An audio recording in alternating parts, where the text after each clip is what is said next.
नमस्कार, जेबी न्यूज़ में आपका स्वागत है। आज हम बियाडा के पूर्व अध्यक्ष सह समाज सेवी विजय कुमार झा जी के पास हैं।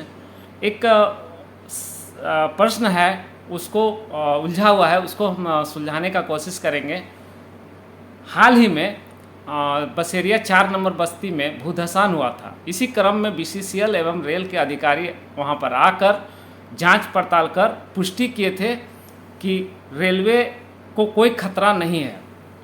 हम आज विजय कुमार झा जी से यही पूछेंगे कि क्या ऊपर से जांच करने पर क्या ये पता चल जाता है कि कोई भी रेल जोन को खतरा नहीं है। सबसे पहले हमारे चैनल में आपका स्वागत है। धन्यवाद संतोष जी। आप हमें 4 नंबर बस्ती में आए थे भूधसान के क्रम में। वहाँ पर जांच पड़ताल के बाद उन्होंने पुष्टि किया कि रेल को कोई खतरा नहीं है। चाहते हैं कि कोई भी ऊपर से जांच करने पर पता चलता है कि रेल को कोई खतरा है या नहीं है। मैंने भी ये समाचार देखा है कि डीजीएमएस के डायरेक्टर और डिप्टी डायरेक्टर ने पिछले दिनों बसेरिया 4 नंबर का मुआयना किया और उसके बाद उन्होंने इस बात की जानकारी दी कि इस ट्रेन लाइन को आग से कोई खतरा नहीं है। हम लोग तो शुरू से ही इस बात को कहते आ रहे हैं कि कोई खतरा नहीं है धनबाद चंद्रपुरा रेल लाइन को, लेकिन समय समय पर कुछ अन्य अधिकारी ही डीजीएमएस का जब स्थापना दिवस मनाया जा रहा था तो उनके बड़े पदाधिकारी ही उस मंच से उन्होंने बताया कि धनबाद चंद्रपुरा रेल लाइन कभी भी बंद किया जा सकता है भूगर्भ अग्नि के कारण। ही उन्हीं का बयान था। और अब फिर कुछ दिन पूर्व रेलवे और डीजीएमएस के द्वारा कहा गया कि कोई खतरा नहीं है। बहुत अच्छी बात है। वो अगर स्वीकार करते हैं तो ये बहुत अच्छी बात है कि कोई खतरा नहीं है। यहाँ की हर जनता जानती है इस बात को, कोई खतरा नहीं है, क्योंकि 52 ट्रेनें चल रही हैं इस लाइन पर और रत्ती भर भी कहीं जमीन भूधसान की रेल लाइन आधा इंच 1 इंच दबने की सूचना नहीं है। 52 ट्रेन के अतिरिक्त सैकड़ों मालगाड़ियां भी प्रति माह गुजरती है। इतना बोझ जब ढो रही है यह रेल लाइन और कोई दुर्घटना नहीं हुई, अगर वास्तव में भूगर्भ अग्नि होता तो कब की घटना घट गई होती, क्योंकि 2019 से ट्रेनों का परिचालन पुनः प्रारंभ हुआ। 17 में बंद हुआ, 20 महीने के बाद फिर 2019 में चालू हो गया है, चल रहा है।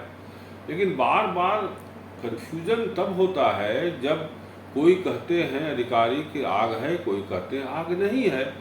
तब हमारा कहना है आग है या नहीं है, नंगी आँखों से देखने की उसकी एक सीमा है।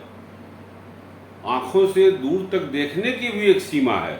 ज़मीन के अंदर तो हम देख ही नहीं सकते हैं, उसके लिए टेक्नोलॉजी का प्रयोग करना चाहिए। और अगर आग है तो रियल टाइम मॉनिटरिंग सिस्टम को लगाया जाए, जैसा कि पूर्व के मैनेजमेंट के द्वारा लगाया गया था। उनको पूरी जानकारी मिलती रहती थी, अद्यतन जानकारी भूगर्भ की क्या स्थिति है। वो हमारा आग्रह होगा प्रशासन से, भारत कोकिंग कोल से, डीजीएमएस से, रेल प्रबंधन से कि रियल टाइम मॉनिटरिंग सिस्टम को इंस्टॉल किया जाए, जिससे अद्यतन जानकारी मिलती रहे और भय मुक्त होकर के अधिकारी भी काम कर सके। क्या वो पहले जो मशीन का बात कर रहे हैं, यंत्र का बात कर रहे हैं, वो पहले लगा हुआ था? यहाँ बांसजोड़ा रेलवे स्टेशन के नीचे 25 मीटर नीचे वह मशीन इंस्टॉल किया गया था, जिससे कि ऊपरी सतह पर बैठे लोगों को भूगर्भ का तापमान क्या है सैकड़ों फीट नीचे, ये उनको जानकारी मिलती रहे। यहाँ तक कि उसका एक part Bansjora railway station master के कक्ष में था और एक सिरा उसका वहाँ भी था। प्रोजेक्ट अफसर जो थे बांसजोड़ा कोजरी के, उनके वहाँ भी था, जिससे लोगों को जानकारी मिलती रहती थी कि टेम्परेचर कितना है। यहाँ तक कि उसके ग्राफिक के अनुसार 200 टेम्परेचर था तब कोई खतरा नहीं था, 52 ट्रेनें चल रही थी। और जब 50 डिग्री टेम्परेचर था 2017 में, तब ट्रेन बंद कर दी गई थी। फिर उस मशीन का क्या हुआ? उस मशीन का प्रशासन ने बताया कि चोरी हो गई है और लोयाबाद थाना में FIR भी हुआ, लेकिन फिर थाना ने, IO ने उस केस में फाइनल रिपोर्ट सबमिट कर दिया। कोई भी अपराधी पकड़ा नहीं गया, जांच में कोई अपराधी नहीं पकड़ पाए ये लोग, और उस केस को क्लोजर लग गया। और उसके बाद आज तक दूसरा real time monitoring system install नहीं किया गया। पुनः इसे इंस्टॉल क्यों नहीं किया गया? यह एक षड्यंत्र है। निश्चित रूप से पूरे इस रेल लाइन के नीचे बहुत बड़ी मात्रा में कोयला है, जिस पर कोयला माफिया की नज़र है।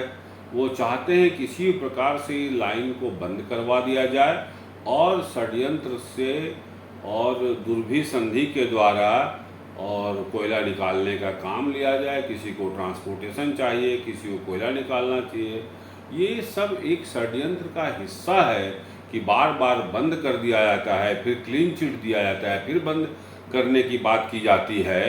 जनता हतप्रभ है कि भाई एक बार बढ़िया से सर्वे ही करा लीजिए, बढ़िया से सर्वे हो जाए, पूरा ज़मीनी सर्वे हो जाए, कागजी सर्वे नहीं, ज़मीनी सर्वे, टेंडर हो, और जो कंपनियां, बड़ी बड़ी कंपनियां इस काम में दक्ष हैं उनको दिया। और अगर आग है तब हमारे यहाँ तो सिम्फर जैसी संस्था है जो बर्लिन में काम करती है, बर्लिन में जाके काम करती है को खनन क्षेत्र में, लेकिन यहाँ उनको काम नहीं दिया जा रहा। अगर आग है तो सिम्फर भी हमारे यहाँ है, सिम्फर को दिया जाए, सिम्फर आग बुझा करके फिर वापस दे देगी मैनेजमेंट को। इतना बड़ा लापरवाही क्यों रेलवे अधिकारी एवं BCCL अधिकारी के द्वारा? इसका मतलब एक षड्यंत्र, बहुत बड़ा षड्यंत्र रचा जा रहा है।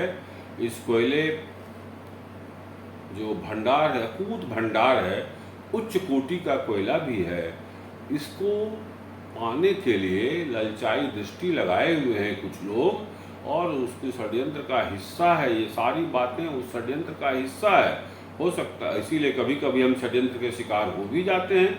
इसलिए मैं तो मांग करता हूँ, क्योंकि एक पिछले दिनों डाटा आया कि वायु प्रदूषण के कारण 81 लाख लोगों की मृत्यु हुई है।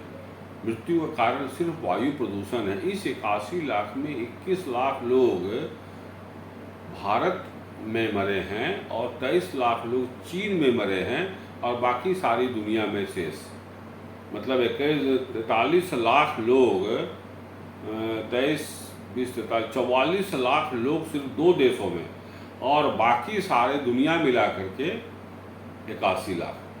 तो मैं तो कहता हूँ वायु प्रदूषण से बच्चों की मौत नहीं हो चुकी, 58% बच्चे की मौत हुई है उसमें। ये यूनिसेफ का डाटा है, ये विजय झा नहीं बोल रहा है, यूनिसेफ का डाटा है जो पूरी दुनिया में पहुँच गया है और यहाँ पहुँच गया। तब मैं कहता हूँ, मैं ये मांग करता हूँ भारत सरकार से कि ओपन कास्ट अविलंब बंद किया जाए, और पहले जैसे अंडरग्राउंड माइनिंग किया जाता था देश भर में, तो वायु प्रदूषण से लोगों को बचाने का एकमात्र उपाय है कि पूर्व की भांति, जैसा हमारे पूर्व काल में होता था, नेशनलाइजेशन के पहले होता था, हमारे पूर्वजों के द्वारा होता था, वो माइनिंग किया जाए, अंडरग्राउंड माइनिंग किया जाए, तभी हम वायु प्रदूषण से बच सकते हैं। इसका बचाव के क्या क्या उपाय हैं? किसका बचाव? प्रदूषण से जो ये है, लोगों को खतरा से बचाव का जगह जगह PM 2.5 के मॉनिटरिंग सिस्टम लगाए जाएं। यहाँ पहले से सेंक्शन है, 12 लगाना था, लेकिन आज भी 2, एक बैंक मोड़ में है, दूसरा नगर निगम कार्यालय के बाहर है। वो जगह जगह जहाँ सबसे अधिक वायु प्रदूषण का परिणाम दिखता है, वायु प्रदूषण है आउटसोर्सिंग जोन में, उन जगहों पर वो मशीन लगाया जाए, जिससे अद्यतन जानकारी मिलती रहे कि वायु प्रदूषण का लेवल आज क्या है। क्योंकि बच्चे इसके शिकार होते हैं, छोटे धूलकण जो होते हैं 2.5, उससे सबसे ज़्यादा बच्चे शिकार होते हैं, बुजुर्ग शिकार होते हैं, गर्भवती महिलाएं शिकार होती है, और बीमार व्यक्ति शिकार होते हैं। बड़ी मात्रा में उससे मौत हो जाती है। सांस के लेते हैं हम, हवा के द्वारा, ऑक्सीजन के द्वारा वो मेरे फेफड़े में जमा होता है, जो मेरे मौत का कारण बनता है। इसलिए उन तमाम ऐसे जगहों पर जहाँ पर कि आउटसोर्सिंग का काम है वहाँ लगाया जाए, वो मशीन डिस्प्ले हो, और ख़ास करके जितनी ट्रकें गुजरती है कोयला लेकर के, सबको बहुत कड़ाई से पालन किया जाए और ढक करके जाएं। आज भी वो खुली आदेश है, लेकिन वो खुली डंपर में कोयला लेके जाते हैं, ट्रक में कोयला लेके जाते हैं, हाईवा में कोयला लेके जाते हैं। वो हवा के साथ उड़ता है छोटा छोटा धूल का, जो हम सांस के माध्यम से हमारे शरीर में जाता है, जो खतरनाक है। तो बहुत से ऐसी प्रक्रिया है जिसको लागू करके, कड़ाई से पालन करके और वायु प्रदूषण से बचाया जा सकता है। और उसमें सबसे पहला मेरा मानना है कि सारे आउटसोर्सिंग को बंद किया जाए और भूमिगत खदान चालू किया जाए।